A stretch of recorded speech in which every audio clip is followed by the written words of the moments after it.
কি জনগণের ভালোবাসায় নিয়ে আমি জনচাহিদার ক্ষেত্রে আমি প্রার্থী হয়েছি। তো আমি আমার বিজয়ের ব্যাপারে শতভাগ নিশ্চিত। আপনারা জানেন যে স্বতন্ত্র প্রার্থীর ক্ষেত্রে 1% ভোটারের সমর্থন চাওয়া হয়েছে, যেটা আসলে নির্বাচনের আচরণবিধির সাথে সাংঘর্ষিক।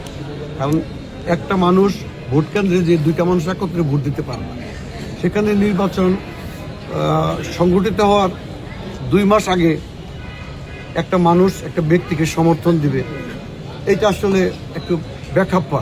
তারপরেও আমার ভালোবাসার কারণে মানুষ আমাকে চায়।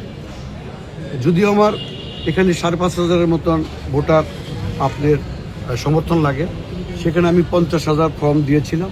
আমি আল্লাহর রহমতে মানুষের ভালোবাসায় 50,000 ফর্ম পূরণ সহ, তাদের মোবাইল নাম্বার সহ এবং তাদের ন্যাশনাল আইডির নাম্বার সহ আমার কাছে চলে আসছে। এবং তার থেকে একটা অংশ 5,500 এখানে আমি জমা দিয়েছি, বাকিটা আমার বাসায় আছে। এতে মনে করেন যে আপনার 50,000 ফ্যামিলির সাথে আমার এর মধ্যে যোগাযোগ হয়ে গেছে। 50,000 ফ্যামিলির সাথে যোগাযোগ হওয়া মানে কি 2 লক্ষ ভোট আমার ইনশাল্লাহ কনফার্ম হয়ে গেছে। বাকিটা আল্লাহ ভরসা। আপনারা মিডিয়া যে সমস্ত ভাইয়েরা আছেন, আপনারা একটা মিডিয়ায় তুলে ধরলেই ইনশাল্লাহ আমার বিজয়ের ব্যাপারে আমি মোটেই চিন্তিত না। আমি শতভাগ নিশ্চিত যে বিজয় শুধু নির্বাচনের দিন পর্যন্ত অপেক্ষা করতেছে। আমাদের এখানে আরও একটা সমস্যা রয়েছে, সেটা বন বিভাগের সাথে। বন বিভাগের সাথে পাবলিকের একটা পার্ট সম্পত্তি রয়েছে। আমি নির্বাচিত হওয়ার পরে আমি এই পার্ট থেকে সরকারের সম্পত্তি সরকার নিয়ে যাবে, জনগণের সম্পত্তি জনগণের থাকবে, যাতে এই বৈষম্যটা সরকারের সাথে পাবলিকের না থাকে, সেটা আমি ইনশাল্লাহ নিশ্চিত করব। গ্যাজেট যে সমস্যাগুলো বিদ্যমান, তার মধ্যে অন্যতম হলো আপনার চাঁদাবাজি, মাদক, ভূমিদস্যু, জুট ব্যবসা। আমি ইতিমধ্যেই বলেছি, জনতার প্রার্থী হিসেবে আমাকে আপনারা যদি ভোট দিয়ে নির্বাচিত করেন, আমি গাজীপুর 3কে শতভাগ আমি সন্ত্রাস মুক্ত করব, চাঁদা মুক্ত করব, দুর্নীতি মুক্ত করব, মাদক মুক্ত করব এবং আদর্শ এবং মানবিক একটা সংসদীয় আসন। এবং আমি এটা এই গাজীপুর 3 এলাকার সর্বস্তরের জনগণকে আমি উপহার দেব, এই প্রত্যয় নিয়েই আমি নির্বাচনে নেমেছি।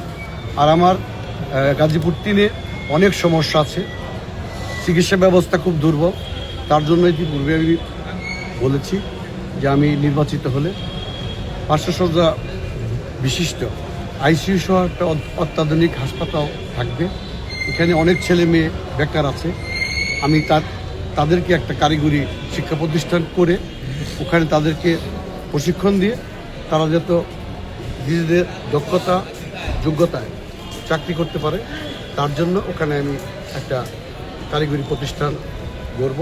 আর পাশাপাশি যতগুলো শিক্ষা প্রতিষ্ঠান ওখানে রয়েছে এগুলার দেখভাল করব এবং যারা পরিচালনা পরিষদে রয়েছে, ম্যানেজিং কমিটি আমরা যেটাকে বলে থাকি, ওনাদেরকে আরও স্বতঃস্ফূর্ত করব, লেখাপড়ার প্রতি ওনাদের আরও যত্নবান হতে বলবো এবং তাগিদ থাকবে যাতে ছেলে মেয়েরা ভালো লেখাপড়া করতে পারে। আর শিক্ষা প্রতিষ্ঠানে ভর্তি হয়েই ছেলে মেয়েরা আসলে দেখাশোনার অভাবে শিক্ষকদের অমনোযোগিতার কারণে ঝরে যায়, যাতে এটা ঝরে না যায় শতভাগ এই শিক্ষা প্রতিষ্ঠানের মধ্যে আমাদের অভিভাবক এবং শিক্ষক তাদের সমন্বয়ে আমি সভা করব। সভা করে সকলকে আমি সচেতন করে দেব। শুধু শিক্ষকেরই এই দায়িত্বটা না, এটা আমাদের যাদের সন্তান, আমাদেরও দায়িত্ব রয়েছে তাদের দেখাশোনা করার জন্য। এটা আমি শতভাগ নিশ্চিত করব ইনশাআল্লাহ। আরেকটা প্রশ্ন হচ্ছে, তাদের সকলকে ধন্যবাদ। আসলে আমি এই সুদীর্ঘ দিনে ইউনিয়ন পরিষদের চেয়ারম্যান ছিলাম মির্জাপুর, বৃহত্তর মির্জাপুর ইউনিয়নে। আমি বারবার গাজীপুর সদর উপজেলার চেয়ারম্যান নির্বাচিত হয়েছি। আমার নিরপেক্ষ নির্দলীয় একটা বিচরণ রয়েছে সকল পেশার মানুষের সাথে, সেই দীর্ঘদিনের সেই সুসম্পর্ক। এবং আমি চেয়ারম্যান থাকার সময় আমি সারা বাংলাদেশ চেয়ারম্যান অ্যাসোসিয়েশনের সাধারণ সম্পাদক ছিলাম। উপজেলা পরিষদের চেয়ারম্যান হওয়ার পরে আমি সারা বাংলাদেশ উপজেলা চেয়ারম্যান অ্যাসোসিয়েশনের সভাপতি ছিলাম। সে কারণে বিগত দিনে যারা নির্বাচন করেছে, যারা জয়ী হয়েছে বা যারা জয়ী হতে পারে নাই, যারা বিভিন্ন নির্বাচনে যারা অংশগ্রহণ করেছিল, তাদের সাথে একটা পারিবারিক বন্ধন আমার রয়েছে। আমার দীর্ঘদিনের এই সম্পৃক্ততা, এটা আমি কাজে লাগাবো এবং মানুষকে কাছের আদর্শভিত্তিক মানুষকে আদর্শ দিয়ে ভালোবাসতে কিন্তু টাকা পয়সা লাগে।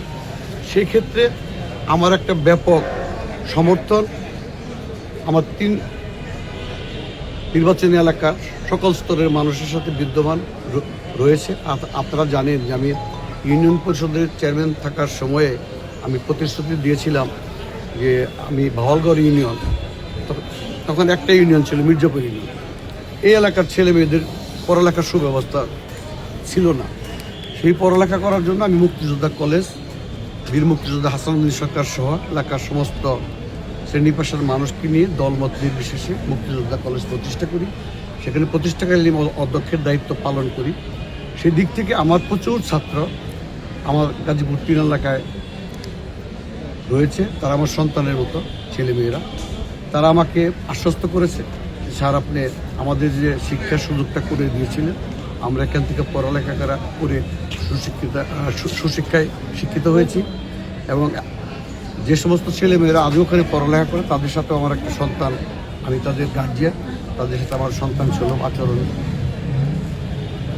রয়েছে। সেই সম্পর্কটাকে আমি কাজে লাগিয়ে ইনশাল্লাহ শিক্ষা অঙ্গনে আমার যে একটা ব্যাপকতা আছে, আমি যে শিক্ষা বান্ধব একজন মানুষ, অপকটের সকল ছেলেমেয়েরা গার্ডিয়ানরা আমাকে এটা স্বীকৃতি ইনশাল্লাহ দিয়েছে। আমি এতেও আমি অনেকটা সফলতার দিক আমার সুপ্রশস্ত ইনশাল্লাহ।